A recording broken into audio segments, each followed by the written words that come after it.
En la punta sur de una península de California, ahí donde el Océano Pacífico se encuentra con la bahía de San Diego, se levanta un edificio que parece salido de un sueño.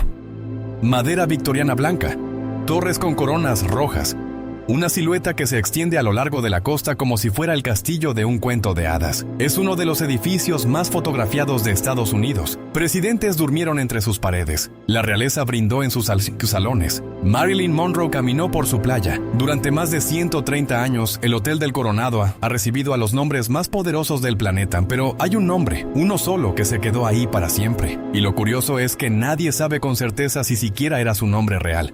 El 24 de noviembre de 1892, una mujer joven bajó sola de un tren en Coronado. Estaba elegantemente vestida, compuesta por fuera, pero los empleados del hotel notaron algo detrás de sus ojos, una pesadez, una tristeza. Firmó el registro con un nombre falso y les dijo que esperaba a un caballero que nunca llegó. 5 días después, la encontraron al pie de una escalera exterior que baja hacia la playa, con una herida de bala en la cabeza. No llevaba identificación, nadie sabía quién era. Los periódicos la bautizaron con 2 palabras que la perseguirían por la eternidad: la bella desconocida. Y entonces, en la investigación del forense, alguien mencionó un detalle tan extraño, tan imposible de explicar, que ha dejado despiertos a historiadores, abogados y cazadores de misterios durante más de un siglo. La bala que extrajeron del cuerpo de aquella mujer no coincidía con la pistola que sostenía en su mano. Antes de llevarte adentro de este misterio, hazme un favor que no te va a tomar ni 10 segundos. Suscríbete al canal, dale like a este video y compártelo con alguien que ame las historias que la historia oficial prefiere olvidar. Porque lo que vas a descubrir en los próximos minutos no es solo la historia de una mujer sin nombre. Comencemos. Para entender lo que pasó ahí, primero hay que entender el tipo de locura que levantó ese edificio. 1885. 2 hombres llegan a una península vacía en el sur de California, poblada únicamente por conejos y arena. Elisha Babcock, un ejecutivo retirado del ferrocarril, Hampton Story, heredero de una compañía de pianos. Ninguno de los dos había construido un hotel en su vida. Ninguno sabía de hospitalidad, de arquitectura, de turismo. Lo que tenían era algo mucho más peligroso que experiencia. Tenían certeza. Miraron esa península barrida por el viento y vieron un imperio. Pagaron $110,000 por casi 4,000 acres. Y luego hicieron algo que debería haber sido imposible. No había madera en la zona. No había mano de obra calificada. No había agua potable, ni electricidad, ni siquiera un camino decente para llegar hasta ahí. Así que antes de construir el hotel, construyeron una ciudad entera solo para poder construir el hotel. Tendieron tuberías de agua dulce por debajo de la bahía de San Diego. Levantaron su propia planta eléctrica. Pusieron rieles de tren sobre la arena. Compraron ferries enteros para transportar a los invitados. Para financiar todo esto, organizaron una subasta de terrenos en 1886, a la que llegaron 6,000 personas. Vendieron la promesa de un paraíso que todavía no existía. Y con ese dinero empezaron a construir lo que, según Babcock, sería de lo que hablaría el mundo occidental. Mientras el sueño se alzaba sobre la arena de California, a miles de kilómetros, en un pueblo pequeño de Iowa, una mujer joven llamada Kate Farmer enterraba a un bebé recién nacido que apenas había vivido 2 días. Nadie en ese funeral podía imaginarlo. Pero esa muchacha de 21 años, rota y en silencio, tenía una cita pendiente con el palacio que estaba creciendo en el Pacífico. Una cita que nadie en este mundo había agendado todavía. Lo que ninguno de los constructores sospechaba era que la historia más famosa de ese edificio no la iba a escribir un presidente ni una estrella de cine. La iba a escribir ella. En 1887, el arquitecto James Reed enfrentó un problema que debía haberlo detenido. No había forma de traer la madera, así que la trajo desde Eureka por barco. No había aserraderos, así que construyó los suyos en el sitio. No había hornos para fabricar ladrillos, así que los levantó desde cero. Y para la obra contrató a casi 2,000 hombres, en su gran mayoría inmigrantes chinos, llegados desde San Francisco y Oakland. Ellos fueron las manos que pusieron cada viga, cada piedra, cada clavo. Trabajaron bajo el sol del Pacífico durante la primavera y el verano, levantando un palacio al que la mayoría de ellos nunca tendría permiso de entrar como huéspedes. Sus nombres no aparecen en los folletos. Sus rostros no aparecen en las postales. La historia los dejó afuera del edificio que construyeron con sus propias manos. La pieza central de todo era el Crown Room, el gran salón comedor, 60 pies de ancho, 160 de largo, con un techo que se eleva 33 pies hacia arriba, cubierto completamente de pino de Oregón sin un solo nudo, tan limpio como la superficie de un lago inmóvil. Y aquí viene lo increíble, ese techo fue armado con clavijas y pegamento. Ni un solo clavo. Es una de las declaraciones de ingeniería más audaces del siglo XIX, como si los constructores supieran que lo que estaban levantando no podía sostenerse con algo tan vulgar como el hierro. Reed también mandó instalar 2 enormes cisternas subterráneas con paredes de concreto de 30 centímetros de espesor, pensadas como reserva contra incendios. Nunca se usaron para eso. Décadas después, durante la ley seca, resultaron ideales para esconder licor. Hasta la virtud del edificio tenía doble fondo. El hotel fue uno de los primeros en Estados Unidos completamente iluminado con electricidad. 2.500 bombillas incandescentes ardiendo en sus pasillos, instaladas con tanta desconfianza hacia la nueva tecnología, que el cableado eléctrico pasaba por dentro de las tuberías de gas como plan B. Si fallaba la luz, el gas encendía. Todo en ese edificio tenía plan B, menos la mujer que llegaría una tarde gris de noviembre. Ella llegaría completamente sola y sin ninguna red de respaldo. El 19 de febrero de 1888, el Hotel del Coronado sirvió su primera cena. 1.440 personas cruzaron la bahía en ferry para verlo con sus propios ojos. 399 habitaciones, ascensores hidráulicos, una piscina olímpica de agua salada, un jardín japonés, canchas de tenis, club náutico. El edificio no era un hotel. Era un mundo en miniatura diseñado para convencer a quien entrara de que la realidad afuera era una versión menor de las cosas. Las tarifas empezaban en $2.50 al día, con 3 comidas incluidas. Era lujo disfrazado de inevitabilidad. El Crown Room presidía todo, y unos años más tarde recibió el toque final que lo convertiría en leyenda. L. Frank Baum, el autor de El Mago de Oz, se hospedó como huésped fijo desde 1904, escribiendo ahí al menos 3 libros de la serie. Fue él quien, alrededor de 1911, diseñó los famosos candelabros en forma de corona que aún hoy cuelgan del techo. El hombre que inventó una tierra imaginaria donde todo terminaba bien, poniendo el último ornamento en un salón donde el final no iba a ser feliz para todo el mundo. Mientras tanto, el hotel pasó por su primera gran crisis. La burbuja inmobiliaria de California explotó justo cuando terminaban la construcción, y el proyecto estuvo a punto de hundirse. Lo rescató John D. Spreckels, el magnate azucarero conocido como el rey del azúcar, quien inyectó $100,000 de emergencia y terminó comprando el hotel completo en 1890. El edificio que Babcock había soñado en una playa pasó a manos de alguien que ni lo concibió ni lo arriesgó todo por él. Pero no importaba. Seguía funcionando, y mientras el hotel brillaba, en otro rincón del país, la vida de Kate Farmer se venía abajo en silencio. Su matrimonio con Thomas Edwin Morgan se había desmoronado. Se fue con otro hombre, Albert Allen, un arreglo raro, de esos que el siglo XIX prefería no nombrar en voz alta. Esa relación tampoco duró. Entre 1890 y noviembre de 1892, el registro histórico de Kate se apaga casi por completo. Sabemos que trabajó como empleada doméstica en una casa rica de Los Ángeles. Sabemos que usaba otro nombre falso, Katie Logan, de Nebraska. Ni siquiera en su trabajo daba su identidad verdadera. Era una mujer viviendo completamente en la sombra, tapada por mentiras, buscando algo que el mundo no estaba dispuesto a darle. Y luego, el día antes de Acción de Gracias, le dijo a sus patrones que iba a San Diego un momento, que volvería al día siguiente para cocinar la cena. Nunca volvió. Y si lo que te estoy contando hasta aquí ya te está erizando la piel, espera, porque todo lo que has escuchado es apenas el prólogo, antes de meternos en los 5 días más extraños que vivió ese hotel. Aprovecha este momento para suscribirte si aún no lo has hecho. Deja tu like y comparte este video con alguien que disfrute los misterios que nunca se resolvieron. Porque lo que sigue a continuación tiene tantas capas, tantas piezas que no encajan, que entenderás por qué 130 años después nadie se ha atrevido a cerrar el caso del todo. 24 de noviembre de 1892, semana de Acción de Gracias. La costa del Pacífico está gris, templada, con esa luz baja y floja del otoño californiano. Una mujer de unos 24 años cruza la puerta del Hotel del Coronado sin compañía. Viste bien, con la pulcritud de alguien que sabe cómo debe lucir una señora respetable. Los empleados notan su elegancia. Notan también, sin querer, otra cosa. Una palidez en el rostro, una pesadez en los ojos, la sensación de que esa mujer lleva días sosteniéndose por pura fuerza de voluntad. Se acerca al escritorio. Firma el registro. Señora Lottie A. Bernard, Detroit. Dice que espera la llegada de un caballero. La instalan en una habitación del tercer piso. Sube, empieza a la esperar. Pero ese nombre no era el suyo, nunca lo fue. Y aquí es donde el caso da un giro inesperado. Porque si investigas su pasado, te das cuenta de que Lottie A. Bernard no era su primer alias, era al menos el tercero. En Los Ángeles se hacía llamar Katie Logan.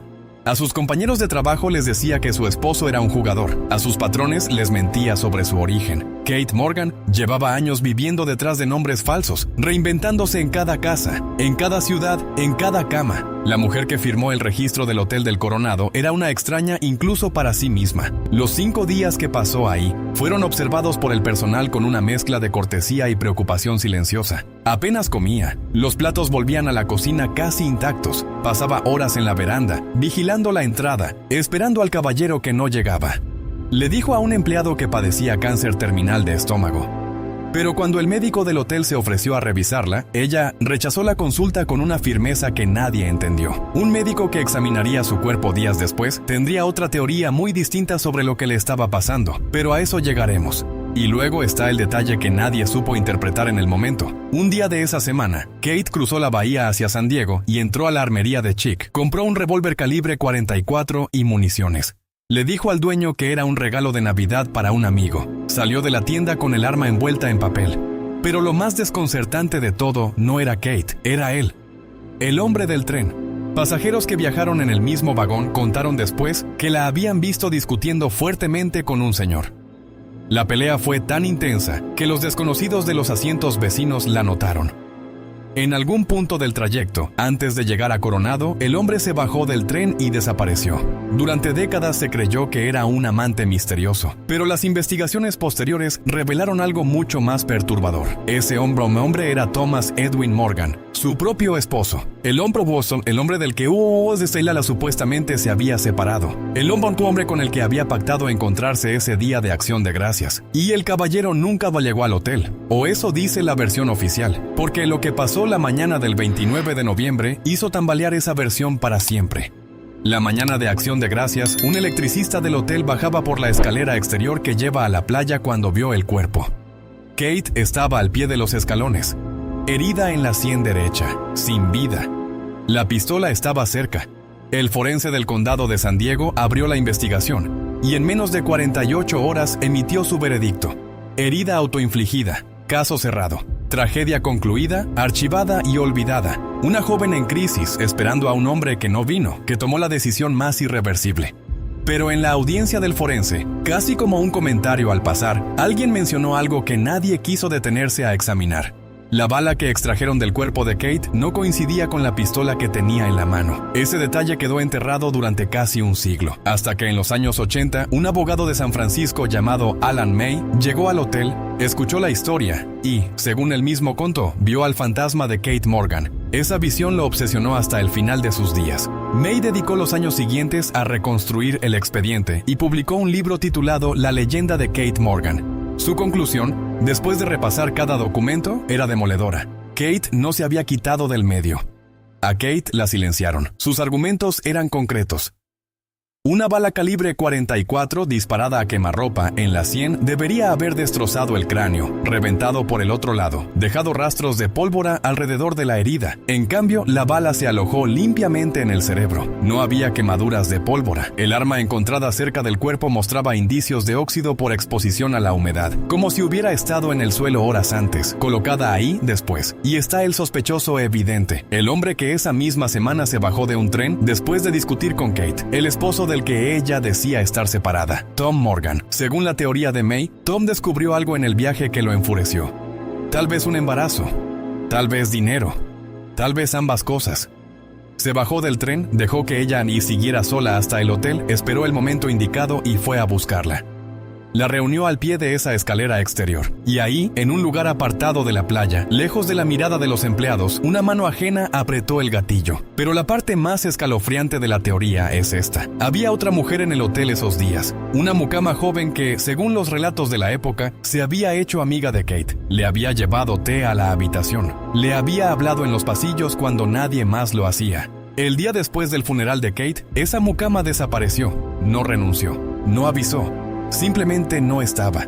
Nunca se supo qué fue de ella. May sugirió lo impensable, que esa mucama había visto algo que no debía y que el hotel, preocupado por el escándalo, la había hecho desaparecer discretamente. Si la teoría es cierta, el Hotel del Coronado no tendría un solo cadáver en su historia. Tendría dos, y uno de ellos nadie lo buscó jamás. Hay una versión del caso que pinta a Kate y Tom Morgan no como una pareja común que se separó, sino como una dupla de estafadores profesionales. Según esta teoría, ambos recorrían los trenes de la costa oeste disfrazados de hermanos, seduciendo a pasajeros ricos y metiéndolos en partidas arregladas de póker. Kate, según los rumores, era el anzuelo.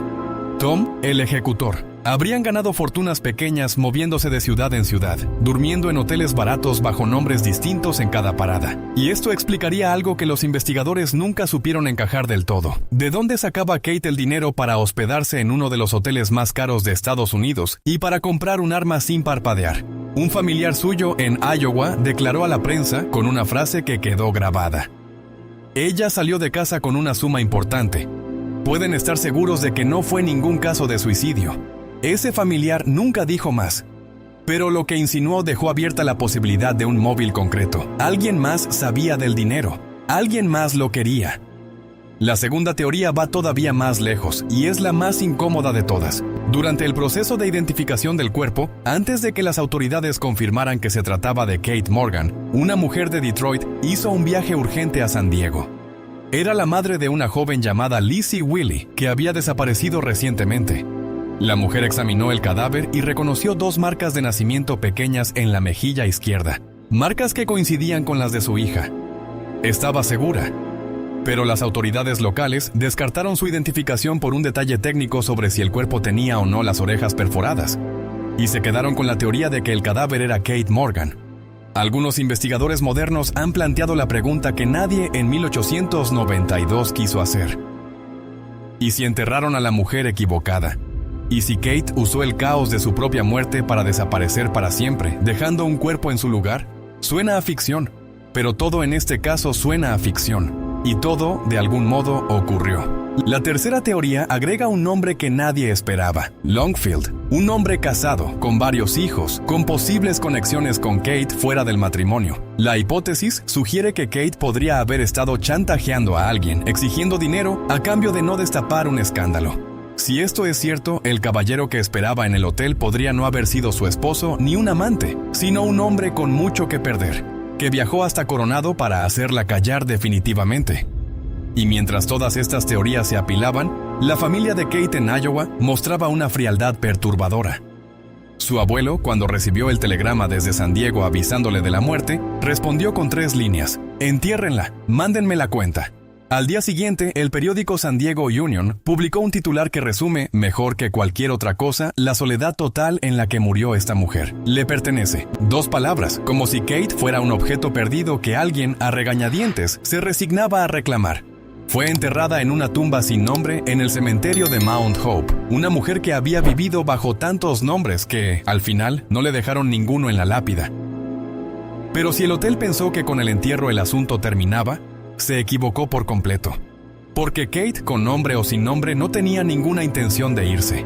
El Hotel del Coronado reaccionó a la muerte de Kate como reaccionan todos los grandes hoteles cuando la tragedia toca su puerta. Pasó la página lo más rápido posible. Cambiaron las flores, pulieron la plata, volvieron a encender los candelabros. El verdadero problema empezó después, porque los huéspedes que dormían en la habitación donde Kate había estado empezaron a llamar a recepción en medio de la noche. Algunos pedían cambio de cuarto sin dar explicaciones. Otros salían por la puerta sin regresar por sus maletas. El cuarto, originalmente numerado 302, pasó con los años a ser el 502 y hoy se conoce como el 3327. Pero cambiarle el número no cambió lo que pasaba adentro. Las luces parpadean sin razón. Los técnicos revisan el cableado, certifican que todo está bien, y a la noche siguiente vuelven a parpadear. El televisor se enciende solo en la madrugada, siempre en canal de estática, en habitaciones donde nadie tocó el control remoto. Hay brisas frías que atraviesan cuartos con las ventanas selladas.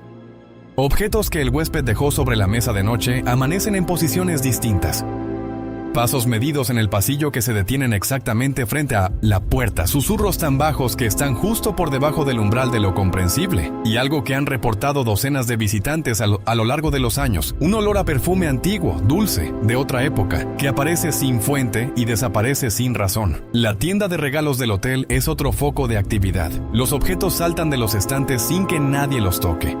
Pero el detalle que pone la piel de gallina es este: siempre caen de pie, nunca se quiebran, como si algo o alguien solo quisiera llamar la atención sin causar daño.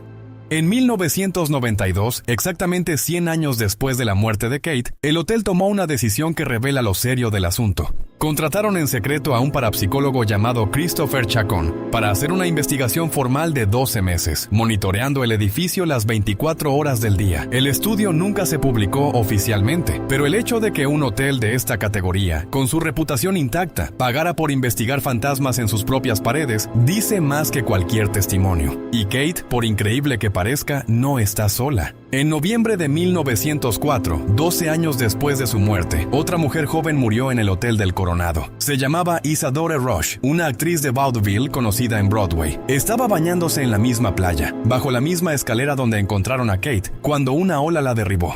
La versión oficial dijo que fue un ahogamiento, aunque el certificado médico mencionó también un paro cardíaco repentino. Dos mujeres jóvenes, el mismo edificio, la misma franja de costa. Una muerta al pie de la escalera, la otra muerta en el agua que esa escalera baja a buscar. Y los reportes paranormales del hotel sugieren que, en los pasillos, a veces se escuchan dos voces femeninas distintas conversando entre sí en la oscuridad. Hoy, 134 años después de aquel día de Acción de Gracias, la habitación 3327 es la más solicitada del Hotel del Coronado. Los huéspedes la reservan con meses de anticipación. Hay lista de espera para las noches de Halloween. El hotel ofrece tours llamados Haunted Happenings los viernes, sábados y domingos. La mujer que llegó sin nombre, que firmó el registro con un alias, que fue enterrada bajo una lápida en blanco, se convirtió en la huésped más famosa del edificio. Más que los presidentes, más que los reyes, más que las estrellas de Hollywood. El hotel que trató de seguir adelante se quedó, sin querer, contando su historia para siempre. Con los años, el edificio recibió a todos los nombres que una nación puede ofrecer. Benjamin Harrison fue el primer presidente en visitarlo en 1891. Franklin Roosevelt llegó en 1935. Izó la bandera presidencial en la torre y convirtió al hotel, durante los días de su estadía, en la Casa Blanca oficial. En 1970, Richard Nixon ofreció en el Crown Room la primera cena de Estado jamás celebrada fuera de la Casa Blanca, en honor al presidente de México, Gustavo Díaz Ordaz. 1000 invitados cenaron esa noche bajo los candelabros en forma de corona que Frank Baum había diseñado.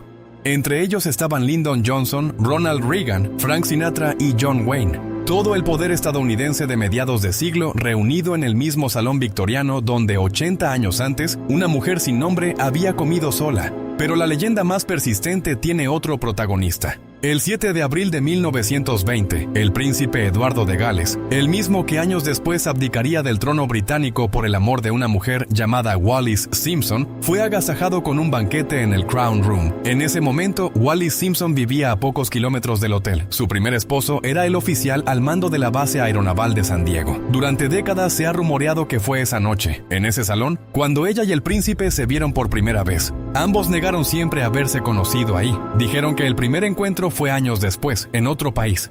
Los historiadores aceptan esa versión oficial, pero el Hotel del Coronado siempre ha sido un lugar donde la versión oficial y la versión real de las cosas no necesariamente coinciden. Hollywood también llegó.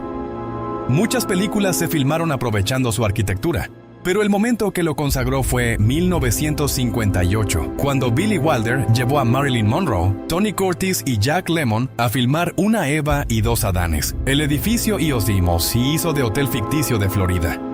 Monroe caminó por los mismos pasillos donde 60 años antes una mujer había esperado en la veranda a un hombre que no venía, y el hotel sobrevivió a todo. Sobrevivió a la caída del mercado inmobiliario que lo vio nacer.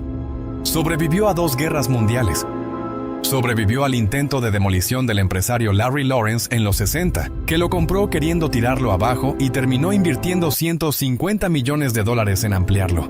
Y sobrevivió a algo aún más reciente que pocos saben. En 2016, Cuando la empresa china AmBank intentó comprar 16 hoteles de lujo en Estados Unidos, incluido el Coronado, el gobierno federal intervino. El Comité de Inversión Extranjera bloqueó específicamente la venta del hotel. La razón oficial, su cercanía a bases navales estratégicas. La razón real, según algunos, que ciertos edificios no se venden al mejor postor. Ciertos edificios le pertenecen a su propia historia. Y hay un detalle final, casi poético, que pone todo en perspectiva. Alan May, el abogado que en los años 80 se obsesionó con el caso de Kate, descubrió algo más en sus investigaciones. Kate había sido enterrada en una tumba sin nombre, sin lápida, durante 98 años. Ni el hotel, ni su familia, ni el estado de California se habían ocupado de poner una piedra que dijera quién fue. Así que May, con su propio dinero, encargó una lápida y la instaló. Y hasta su muerte en 1991, visitaba esa tumba con regularidad, como quien cumple una promesa hecha a alguien que nunca conoció en vida. Un abogado extraño, cruzando un cementerio para ponerle flores a una mujer que murió un siglo antes de que él naciera, solo porque sintió que alguien tenía que hacerlo. Hay algo en esta historia que se resiste a terminar. Kate Farmer llegó a Iowa al mundo sin madre, perdió a su hijo a los 2 días de nacido, perdió su matrimonio, perdió a los hombres que siguieron, vivió sus últimos años detrás de nombres falsos, fregando pisos en casas ajenas, ocultando quién era incluso a quienes le pagaban. Llegó al hotel más hermoso de América completamente sola, cargando un revólver envuelto en papel, esperando a alguien que nunca apareció, o que apareció demasiado tarde, o demasiado pronto. Murió al pie de una escalera en una península de California, con una bala en la cabeza que no coincidía con su pistola, y fue enterrada bajo un nombre que no era el suyo.